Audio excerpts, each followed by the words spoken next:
Welcome, everyone, to the Insurance Perspectives podcast. I'm excited to be joined again by Carey Wallace. For a full bio on Carey, go back and listen to the episode 2 weeks ago. In short, Carey Wallace is the founder of the consulting firm Agency Focus and has 28 years of experience in various leadership roles in the insurance sector. Carey has a proven track record in developing and implementing strategic plans and deploying tactics that produce meaningful results. I really cannot stress enough to listeners to go back and listen to episode 92 of our podcast, where Carey talks about acquisitions. Easily some of the most meaningful 35 minutes of content we've produced. I am super excited to continue this conversation because, as was originally written in the script, Carey is way smarter than me and is passionate about helping independent agents. So, Carey, thank you so much for being here again. Yeah, I don't know about the smarter part, but definitely passionate about helping agents for sure. Yeah. I feel so lucky to sit in this seat and get to learn from the experience of my peers and colleagues in the industry. As I mentioned in our first interview, one of my goals here is just to ask you some basic questions and then we'll build into complexity. Can you define for us perpetuation planning? And do you know why we picked a word that is so hard to say? I think it's just a challenge because, they just want to make sure you really have to concentrate on your enunciation when you talk Yes. about this topic. That's funny. So, perpetuation is all about how do I make sure that my organization continues into the future? Like, that's really at its core. And if something changes, a leadership changes or whatever, what are the steps that I have predetermined to help there be less confusion and a clean transition to allow the organization to continue? That's what perpetuation is all about. Okay. And I love that definition because it does not focus solely on family. Because I think that when a lot of people hear this, their assumption is if I'm going to be doing perpetuation planning, I need an heir. I need a child to take it Mm. over, a niece or a nephew, what have you, grandson. Um, but it sounds like we need to shake that out of people's heads, and perpetuation is the business, the organization. How does it go forward? That's funny. I've actually never thought that perpetuation always in someone's brain connected it has to only be family. Well, Hmm. we have tons of family, owned and multi-generational agencies. I get that, but perpetuation is for any organization, and there's a criteria that you should have a perpetuation plan. If do you want to, Hmm. so for any business there should be a perpetuation plan in place if there is, number one, recurring revenue, number Hmm. two, employees, and number three, complex processes. If Hmm. those three things exist, you should document how to preserve it because there's value. If you Hmm. have a business that there's no recurring revenue, then there's really nothing to protect, right? Hmm. Because you have to fill the funnel all the time, and at any point in time it could stop. But if you Hmm. have recurring revenue, employees, and complex procedures, you have to put something in place to make sure you maintain the value of that so it doesn't cease to operate and therefore not have its value anymore. So it really has nothing to do Yeah. with family. It has everything to do Sure. with continuing operations. Yeah. Yeah. Isn't that And funny? yeah. And I think, I hope that all listeners to this realize that that definition that you just outlined is every insurance agency. 100% every insurance. Yeah. Like we have all three of those things all the time. Yep. Yeah. Yeah. Yeah. I'm very passionate about this topic because I think, now I say this having never owned or worked inside an agency. I have only been Yep. an outside observer to the industry.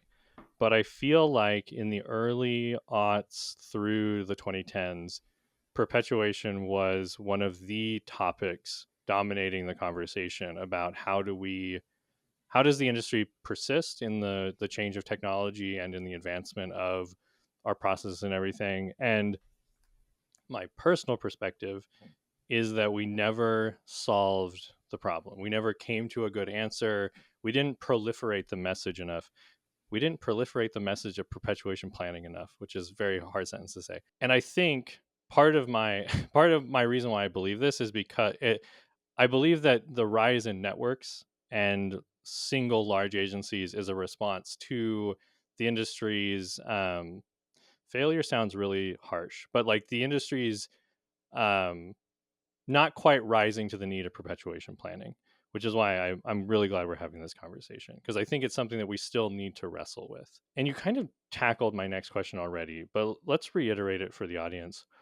So, why should all agencies have a perpetuation plan? If you've listened to anything I've said or read anything that I've written, perpetuation is something that I am equally passionate about, because I think that it is a crime to receive a call from an agency that does not have a perpetuation plan in place and are now playing beat the clock in order to put something in place in order to preserve and take care of this hard work that an agency owner built. So I too, like, if I had two things that I could change in this industry, number one, every agency would have a perpetuation documented and annually reviewed perpetuation plan. And number two, they would all understand and know what their EBITDA is, what their Hmm. operating profit is, and how to change the value of their agency. If I could do Hmm. that, I feel like I made my mark. Like Yeah. that would be amazing. I agree that we have not done there's still far too many agencies that do not have a documented perpetuation plan, not something in your head, but on paper, what are the things that need to happen?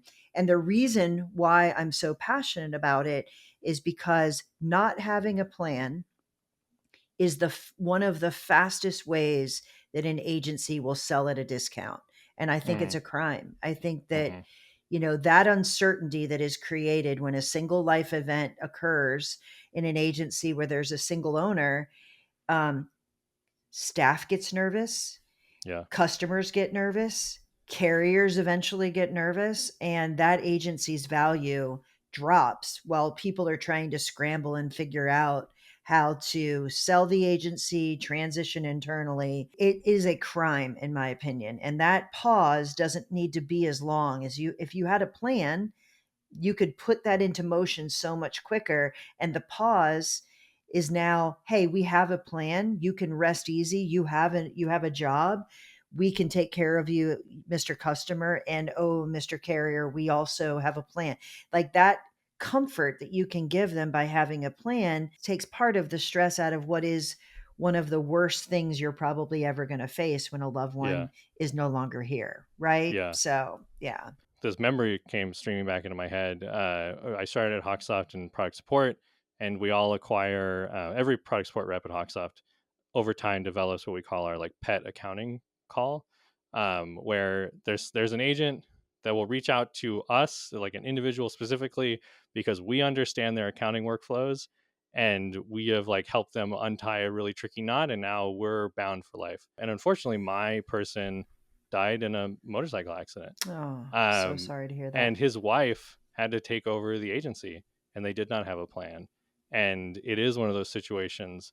I did the Yeah, very classic news reporter thing there, where I set you up with a joke, and then I led into a downturn. So I apologize for that. But that's um, okay. his wife had to be like, "How do I have to like teach me reporting, teach me Yeah, passwords, like teach me how to get into the system?" And there wasn't a plan in place. And that I'm realizing through this conversation that might be the kernel in my head of why I care so much about this topic, is like it's going to be the worst thing they've ever had to deal with, so make it easier by having a plan. yeah. It's going to be the worst thing you ever face when a loved one is not here, or, incapacitated that they can't work. Like, this makes it 1,000 times harder if you know nothing about the business and you now have to shift your brain to figure out how to even navigate what should I do. The reality is my husband is not in agency focus. He does not know the inner workings of my business today. If he had to get in and be like, where are all the bank accounts? Who are the people that we need to buy? Like, it would take time. And Yeah. he doesn't want to do that when I've passed away unexpectedly. Giving a pathway and then handing it to somebody else that could help him would be so much better Hmm. than him having to navigate that. So any business needs it. We all have that story in our head. I have the same situation with a 3 owner agency that had no perpetuation plan. Oh, wow. And it was one of the hardest things ever because this agency was talking about selling externally. And Mm. then their youngest of the 3 partners passed away unexpectedly, and Oh, they had wow. to buy him out internally. And they Yeah. had never valued the agency. They didn't know what that would be. He was the only person that got into their accounting system and actually paid commissions. They didn't know how to do any of that without him. So it Hmm. was it was tricky. Yeah. So don't think multiple owners cause you to not need a perpetuation plan. They would have greatly appreciated a perpetuation plan in order to navigate that complexity. So, Yeah. yeah. Um, let's turn to a happier scenario. Yes, please. Let's do that. Because I hope our audience understands worst case in this situation. Yes. Yeah.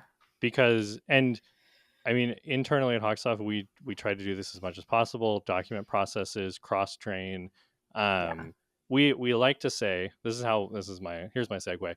We like to say it's not if you walk outside and get hit by a bus. It is if you're playing Powerball, which I think is like at 380 million at the time of this recording, and you win. We don't want you to come back to work. We're going to That's need you to right. tell us what to do. But let's say if you That's won the right. lottery. Yeah. So, Carrie, can you describe some best case scenarios for an agency with a perpetuation plan in place? What does the happy path look like when they do it right?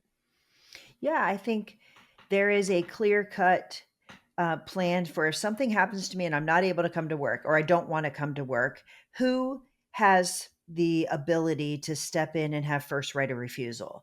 And Mm, how will the agency be valued? And what is the mechanism under each of these triggering events that the ownership would be transferred and the current owner would be paid out? So the agency doesn't have undue stress in trying to satisfy that transition. So it's typically, a handful of different triggering events. It could be a normal retirement. It could be what we've been talking about, which is death. It could be a disability. It could be a divorce.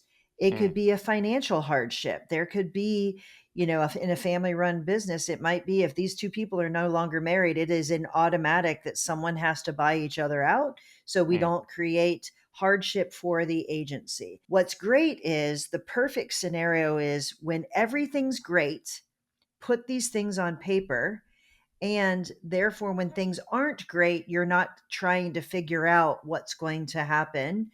So while everyone's healthy and everyone has a huge career in front of them, document what those scenarios would be. It'll be painful, but it'll be so much easier than when you're facing a situation that now might put the agency at risk because yeah. it's a hard emotional decision to make. So the best case scenario is as you are contemplating starting a business, write those things down. How would you bring a partner into the agency? What is the process that needs to, that you go through? How would you exit as a partner if it's a normal retirement, et cetera? And don't put absolutes in an agreement that's going to stand the test and expect it to stand the test of time. What I Mm, mean by that is don't say, I will be bought out at $1 million. That might have seemed mm, like a really good thing to put in a contract when the agency's super small, but yet it lasted for 20 years and the agency surpassed being worth more than $1 million in year 2. Like, don't mm-hmm. put absolutes in there. Don't put a multiple of revenue because that multiple of revenue might not be nowhere near what the true value is, and you could put the agency in hardship. Put something that will stand the test of time and say the fair market value at the time of the triggering event would be a far better way to have a contract that is enforceable and is something that actually protects the organization. The last thing you want to do is go through all this work and not think about the terms you put in it, and it puts hardship on the agency that you didn't mean to do. Meaning, Yeah. you know let's say I become disabled and it says that they're going to pay me out in one lump sum. Well, that Mm-hmm. might not be feasible for them to pay Mm-hmm. me my share out, and it the way in which it's paid needs to match the situation for the agency, because the whole point is the agency continues to operate. So Hmm. the best case is everybody's great. Let's put these terms down and then let's review it and we can execute on it when the time comes. Yeah. And you keep mentioning agency, and I think something that's important for agency principals or owners who are listening to this to hear is, yes, that's a business, but you're also doing this for the people that work in the business. Yep. Because, should there be an untimely exit or even a happy exit, they're going to be left working and doing the carrying Yes. forward. Um, and so you're doing this for those individuals and you're thinking about them, and it's the relationship piece of it as well. You're thinking like, okay, how do I don't want there to be a grudge that develops because of how I exit, or I don't want I don't want to make this hard time for them twice as difficult because I didn't want to think about these scenarios. That's right. That's right. And when someone sells an agency, I ask them, like, why do you want a valuation? And what's most important to you if you're selling? So that's a conscious choice, right? Mm, Whereas a perpetuation plan, it's an unexpected event that causes a change. The number one thing that they want to make sure they take care of, if it's their choice to sell or their choice to exit, is I want to take care of my staff. I mm, want to take care of my customers, and then I want to take care of my family. And the mm-hmm, same thing is true with this plan. How do you put these things in place that your staff is taken care of, your customers are taken care of, your family is also taken care of, and the agency is taken care of? That's what this plan is meant to do. I think that when things are at their best is when you should be doing the most introspective and aggressive planning for when they might be the worst, because you're at your full strength. You're like, you're in a good headspace. There's not extra outside pressure, and so that gives you a situation where you can say like, okay, I'm going to sit down and do this. What are a few things that an agency principal overlooks when they're preparing a perpetuation plan? What slips by most often in your experience? I think most often what I find is missing is a performance clause in a perpetuation plan. Because if you've got multiple owners and they all develop and change and their life changes at a different rate, and you fast forward 30 years down your career, and one is still really focused on growing and one is not, it could really hurt the ongoing operation of that agency. And this plan is meant to protect the agency and have it go into the future. By not putting expectations in about performance, you create a stalemate. And a Mm-hmm. 50-50 ownership with a stalemate is also one of the fastest ways to cause the value of an agency to go down, Mm, because you can't make a decision, you're kind of gridlocked. So having a performance clause as one of these things to say, if you're not able to perform at this level, that would trigger that your other partner can start buying you out and mm, keep protect the agency. One of the other things that I think is missed, or you said it earlier, where I haven't figured out who my heir is. So therefore, I don't know how to put this plan in place. I don't have anyone to put in that slot. Sometimes you need to think about, okay, maybe there isn't an heir, but how do I alleviate the stress for my family to have to navigate this process? We are in this industry full of incredibly insightful relationships. There are other agency owners that you could have a reciprocal agreement with to say, mm, help my family through the process. And in turn, we will also help your family through the process, which would be a way of planning around that, even if it's stepping through how to sell the agency. So yeah. get creative and don't just think linear on, it can only be this way if I have an heir and that heir has to stay in my agency. Mm-hmm. The plan could be, who would I surround my family with to give them the right advice and support through this process, and another agency owner that could step in and manage some things for them and help navigate the questions and all of those things, is one of the best ways in order to Yeah. create a plan for an agency. I absolutely love that. I think that is, and I think there's people out there that would hear that. I don't think anybody in the insurance industry would hear that and be like, that's crazy. But I think other industries might be like, I'm not going to That's ask my crazy talk. competitor. Yeah, Yeah. I'm not going to ask my Yeah. potential competitor down the street. But it's like, I think that's one of the most beautiful things about especially the independent insurance industry and just the insurance industry at large. We're so focused on helping each other that Yeah. I definitely feel like anyone listening to this can be like, oh yeah, I have two or three colleagues at Rotary or Yeah. at the state organization that I could definitely talk to and form that type of relationship. Um, I think that's a beautiful thing for someone to set up. And we have networks. Like there are groups of agents that have done that, or they act as a board of directors for that. This we all three of us are willing to help your family.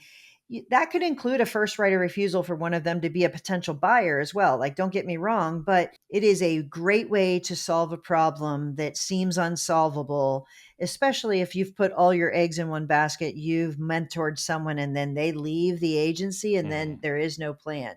Well, that plan could be help me through a sale process, not necessarily help me Yeah. through an internal process. And they're equally difficult. I'm picking up from your guidance here that when an agency is doing their perpetuation planning, it should not be an A to B document. It needs to have plan A, plan B, plan C, plan D. Someone takes it over, we sell it, uh, or, we do a hiring process internally to find the new principal type of thing. It sounds like it needs to be multi layered and um, have room for multiple outcomes. Yeah, I would agree with what you're saying, but phrase it a little differently. Your Mm-hmm. perpetuation plan should be a living, breathing document that Mm-hmm. grows with you and is reviewed often.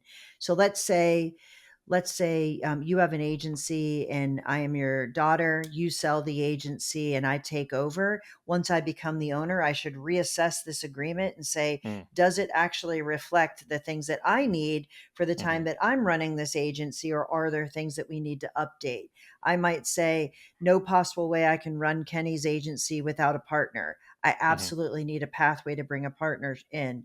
That wasn't addressed in this. So I need to expand and make sure that that is addressed at some point. So my point is, no agreement should be we sign it and we put it on a shelf and we forget about it. It should be reviewed and make sure that it still reflects today and is thinking about how the market's changing, how the business is changing, how the players are changing, all of those things. I want to carry that analogy forward a little bit, um, because I think it's a happy path where, hey, I hit 67. I was just looking at my 401k account and I was like doing the math. I was like 67, maybe like 82. I can retire at 82.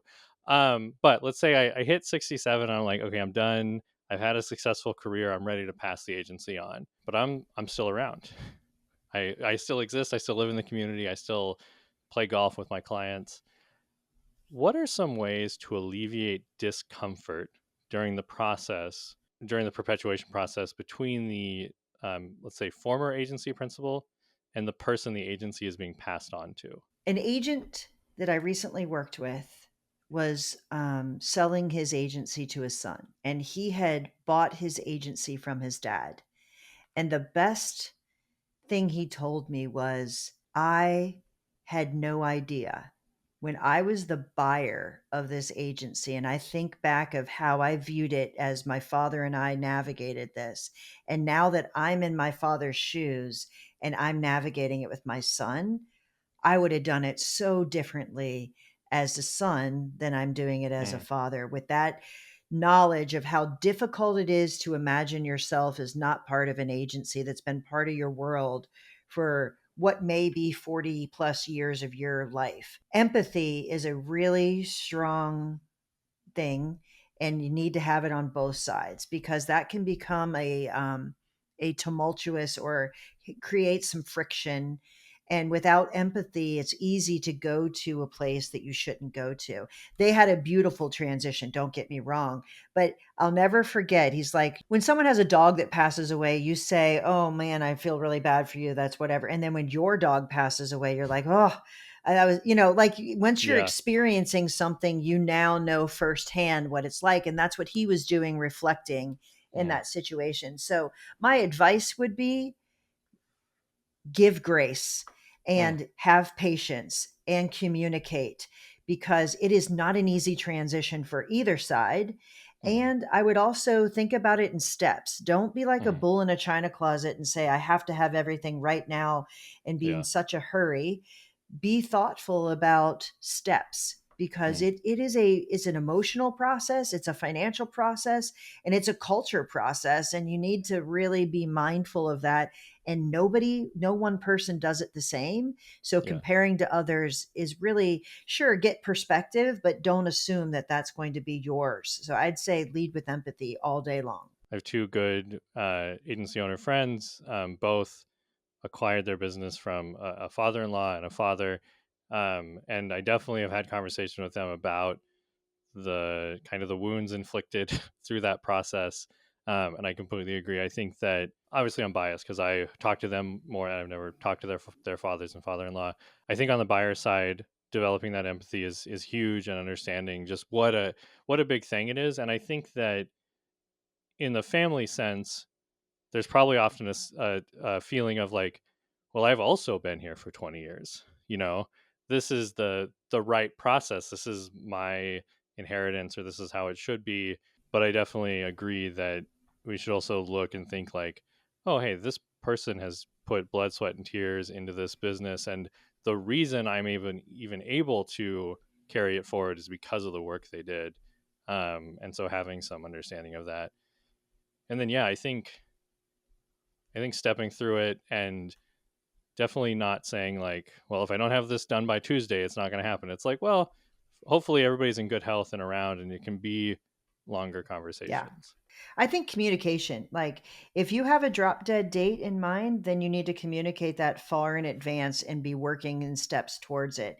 If you think it's never going to happen, then say, I'm concerned this is never going to happen. But both sitting and stewing in a way that isn't productive is probably the fastest way for that to not go well. So I think communicate, lead with, have some patience and grace, get other people involved that can help navigate this with you. Like, listen, I don't go to Thanksgiving dinner with any of my clients. Not yet. I have never been invited to Thanksgiving. Maybe I will be. I don't know. But I'm not a Yeah, regular guest at their yeah, Thanksgiving table. It's really easy for me to say something hard that would be yeah. difficult for them to say, and getting someone to help run interference or really try and help navigate that is impactful. And if it's not me, find somebody that can do that, but someone that's going to care about your family enough to help you step through some of those challenging things. And it might not even be like it's just unknown and you're not sure Hmm.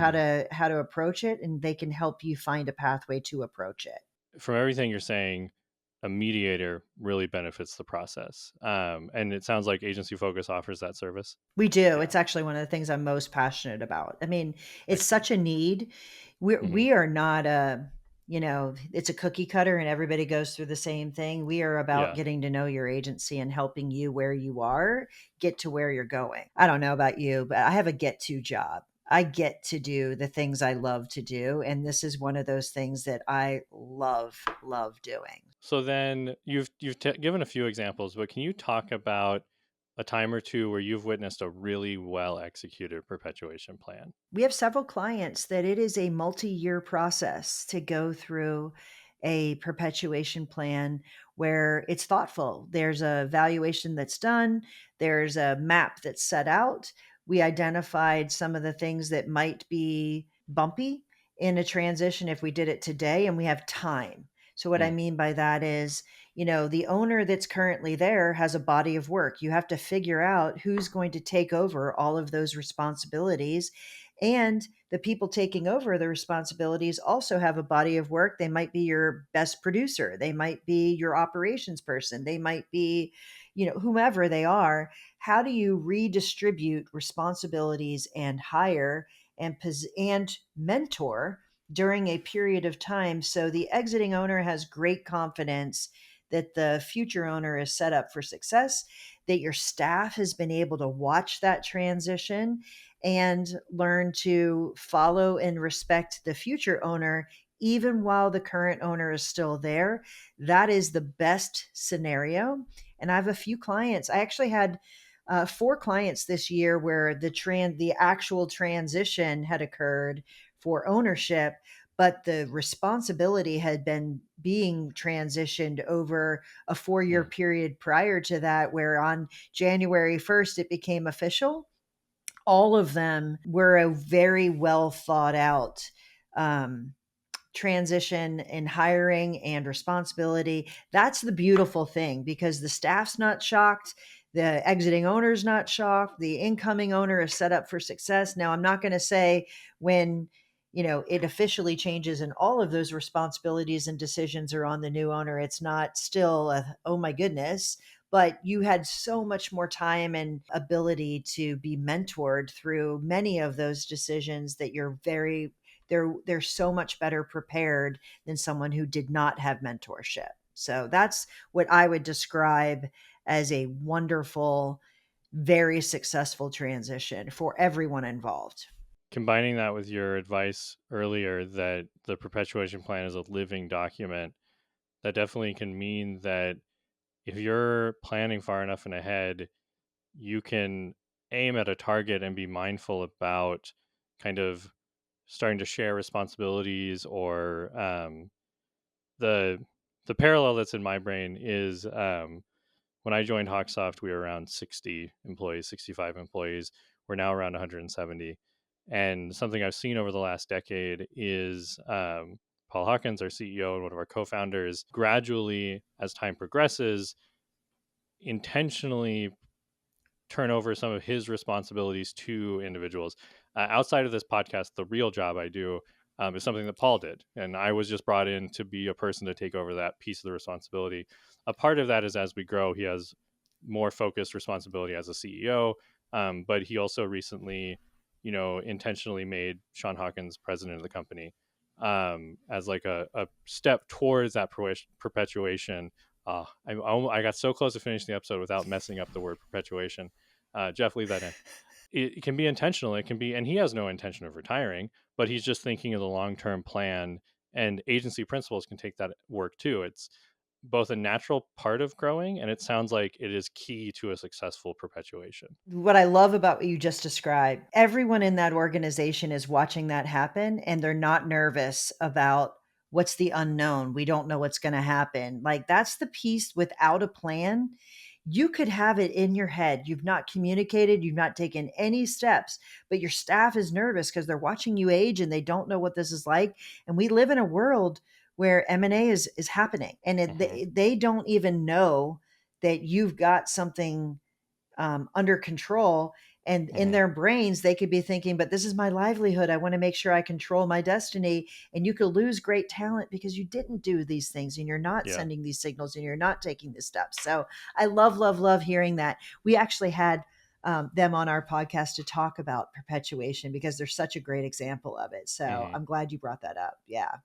We will put a link to that episode in the episode Yeah. description because, yeah, it's definitely a good listen. Back to our scenario where, I reached 67 and I got to retire. Um, but hey, I'm not moving anywhere. I'm still living in the community. Do you have Can you offer some advice or insight on how someone can mentally prepare for no longer being the agency principal, for intentionally stepping away from the business? There's a handful of my CFO clients that we've been working together. We have a plan. They might be selling externally in, a few years, or positioning themselves. They might be transitioning internally.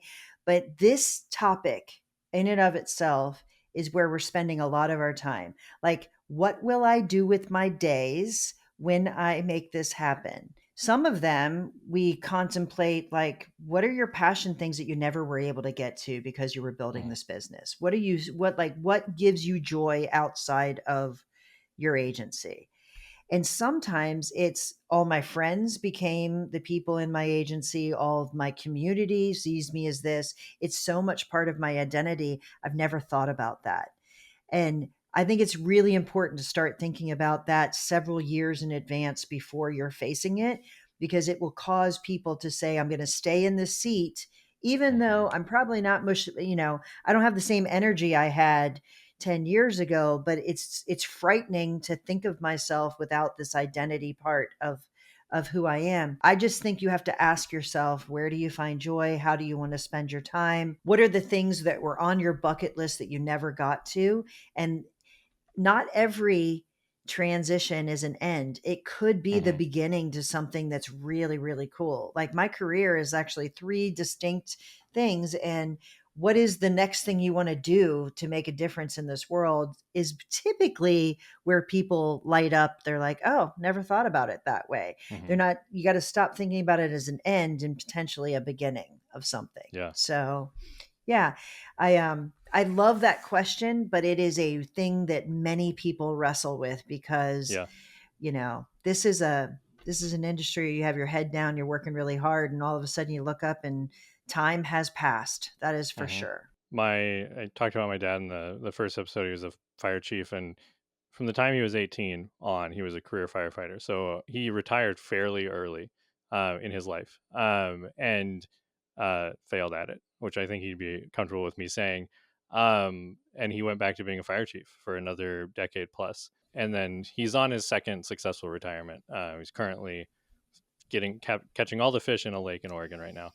And I think you're totally right. You need to think about, okay, what do I want to do? What's engaging?